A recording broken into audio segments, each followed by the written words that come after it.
बिस्मिल्लाहिर्रहमानिर्रहीम। अस्सलाम वालेकुम। क्या हाल है आप सबके। तो चैप्टर 3 गैसेस, और जो आज हमने पढ़ना है वो derivation of Boyle's law and Charles law from kinetic molecular theory. अब ये टोटल 4 लॉज हैं, बॉयल्स लॉ, चार्ल्स लॉ, इस लेक्चर में हमने पढ़ने हैं। और इसके बाद आने वाली जो वीडियो है उसमें जो है वो एवोगैड्रोस लॉ और ग्राहम्स लॉ ऑफ डिफ्यूजन पढ़ना है। इसमें लाजमी जो है वो एक लॉ आता है शॉर्ट क्वेश्चंस में, और पॉसिबिलिटी होती है कि 2 लॉ इकट्ठे जो हैं वो लॉन्ग क्वेश्चन में भी आ सकते होते हैं। लेकिन इन चारों लॉज में जो डेरिवेशंस हैं, एक ये वाला लेक्चर और इससे अगले वाला जो लेक्चर जिसमें ग्राहम्स लॉ ऑफ डिफ्यूजन और एवोगैड्रोस लॉ की डेरिवेशन करनी है, आपने ज़रूर जो है वो प्रिपेयर करना है, क्योंकि 2 नंबर का इसमें से लाजमी जो है वो क्वेश्चन आता होता है। तो बॉयल्स लॉ की डेरिवेशन हम करेंगे, वो क्या है। In order to drive Boyle's law we take the help of postulate of kinetic theory. तो हमने बॉयल्स लॉ की डेरिवेशन के लिए क्या करनी है, काइनेटिक थ्योरी की जो है वो एक जो है वो हमने पासुलेट्स लेने हैं, उन पासुलेट्स के अकॉर्डिंग हमने जो है वो इसकी डेरिवेशन करनी है। तो एक पासुलेट क्या कहता है वो ये हमें बताता है कि काइनेटिक मॉलिक्यूलर थ्योरी ऑफ जो गैसेस है उसके मुताबिक जो टेम्परेचर होता है ना, वो डायरेक्टली प्रोपोर्शनल होता है इसके जो है वो काइनेटिक एनर्जी के। ठीक है, यानी कि काइनेटिक एनर्जी और एब्सोल्यूट टेम्परेचर जो है ये एक दूसरे के साथ रिलेट करते हैं डायरेक्टली प्रोपोर्शनल से, कि अगर आप टेम्परेचर इंक्रीज करते हैं तो काइनेटिक एनर्जी की वैल्यू जो है वो भी इंक्रीज करती है। तो according to that postulate kinetic energy जो है वो 1/2 mc²। अब यहाँ पे हमने काइनेटिक एनर्जी के पीछे इक्वेशन जो है वो पड़ी हुई है 1/2 mv²। तो कंफ्यूजन की बात नहीं है, v² हम बड़े ऑब्जेक्ट्स के लिए लेते हैं, क्योंकि हम केमिस्ट्री में गैसेस के मालिक्यूल की जो है वो स्टडी कर रहे हैं, और गैसेस के जो मालिक्यूल्स होते हैं इंतहाई छोटे होते हैं, जो कि आम आंख से नजर नहीं आते। तो हमें फिर वेलोसिटी का यूनिट भी उसके हिसाब से लगाना पड़ेगा।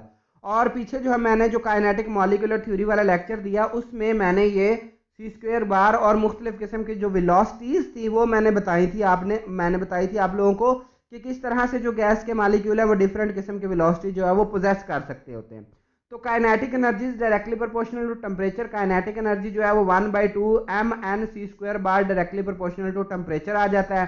इस साइन को हटाएंगे तो के हमारे पास एक कांस्टेंट आ जाता है, तो यू आप कह लें इसको इक्वेशन 1। तो काइनेटिक इक्वेशन क्या है, PV is equal to 1/3 mnc² या c²। तो अब जो है आपने क्या करना है कि जो इक्वेशन 2 है उसको 2 से मल्टीप्लाई कर देना है, 2 से ही डिवाइड कर देना है। ठीक है, जैसे ये देखें ना, ये वाली इक्वेशन है, इसको 2/2 लिख दिया, मतलब 2 से ही आपने मल्टीप्लाई कर दिया और 2 से ही डिवाइड कर दिया। फिर रीअरेंज करना है। रीअरेंज क्या करना है, 2 को आप इधर लिख दे और 3 को इधर लिख ले, क्योंकि आंस बिल्कुल सेम आ जाता है, जैसा कि A B is equal to B A वाला हिसाब है यहाँ पे। अब ये जो चीज है ये इक्वेशन 1 के इक्वल है, देखें तो ये देखें के टी के इक्वल है। ठीक है, तो वो वैल्यू हमने यहाँ पर इनकी जगह पे के टी लगा दिया। अब हम जानते हैं कि बॉयल्स लॉ में क्या चीज कांस्टेंट होती है, टेम्परेचर कांस्टेंट होता है। तो अगर टेम्परेचर कांस्टेंट है, के भी कांस्टेंट है, 2/3, क्योंकि इनकी वैल्यूज गिवन है, जिस चीज की वैल्यू गिवन होती है वो कांस्टेंट होता है। तो ये सारे का सारा फैक्टर क्या है, कांस्टेंट है। तो इसकी जगह हम अकेला जो है ये के प्राइम लिख लेंगे। ठीक है, ये सारे का सारा फैक्टर किसके इक्वल हो जाएगा, के प्राइम।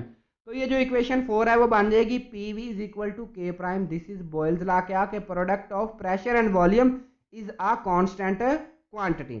इसी तरह से आपने चार्ल्स लॉ ड्राइव करना है। तो आपने चार्ल्स लॉ भी जब ड्राइव करना है तो वो भी आपने सेम करना है कि in order to drive Charles law we take the help of postulate of kinetic theory relating to kinetic energy and absolute temperature.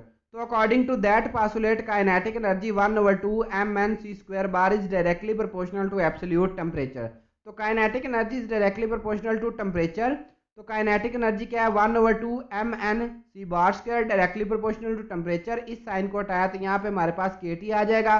तो काइनेटिक इक्वेशन ऑफ गैस हमारे पास ये है। तो अगेन हमने बिल्कुल वैसे ही करना जैसे पहले किया था, कि 2 से ही मल्टीप्लाई करना है और 2 से डिवाइड करके हमने रीअरेंज कर लेना। ठीक है, तो क्या होगा कि ये जो है इस तरह का फैक्टर, ये जो चीज़ बन जाएगी, ये चीज़ किसके इक्वल है, ये के टी के इक्वल है। तो अब आपने यहाँ पे जो है वो के टी पुट कर देना है।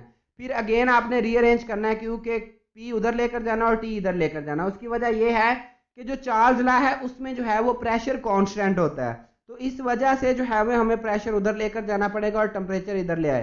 तो V/T is equal to 2K/3P। अब हम जानते हैं कि प्रेशर जो है वो कांस्टेंट होता है, तो इसका मतलब ये सारे का सारा फैक्टर क्या हो गया, कांस्टेंट हो गया। तो इसको हमने के डबल प्राइम से जो है वो प्रेजेंट कर लिया।